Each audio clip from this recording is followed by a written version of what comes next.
प्राचीन काल की बात है। एक समृद्ध राज्य में राजकुमारी चारू रहती थी।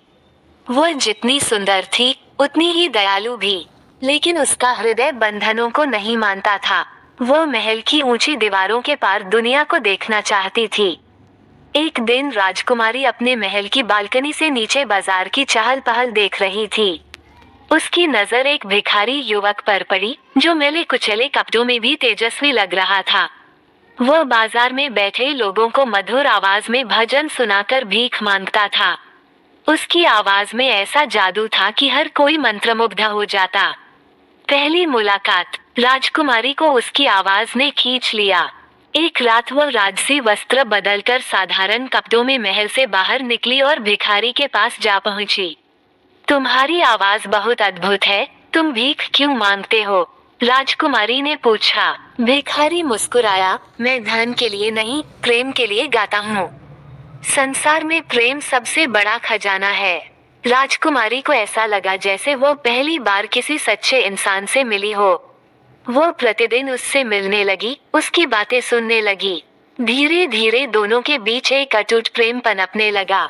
सच्चाई का सामना, महल में ये चर्चा होने लगी कि राजकुमारी किसी भिखारी से मिलने जाती है।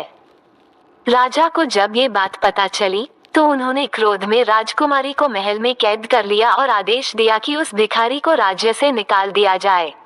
राजकुमारी ने बहुत विरोध किया, लेकिन पिता के सामने उसकी एक नहीं चली।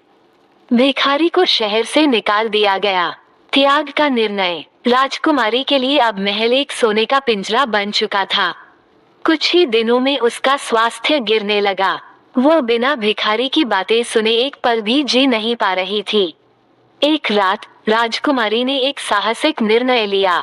उसने महल छोड़ दिया और अपने प्रेमी की तलाश में निकल पड़ी। महीनों भटकने के बाद वह उसे एक नदी किनारे मिला, जहां वह साधु बन चुका था। राजकुमारी ने रोते हुए कहा, मैं सब कुछ छोड़कर आई हूँ, बस तुम्हारे साथ रहना चाहती हूँ। भिखारी मुस्कुराया और कहा, तुम्हारी सच्ची प्रेम ने मुझे दुनिया का सबसे अमीर व्यक्ति बना दिया।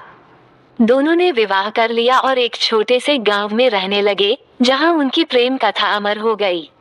प्रेम का संदेश, ये कहानी हमें सिखाती है कि प्रेम धन, प्रतिष्ठा और जाति भेद से परे होता है।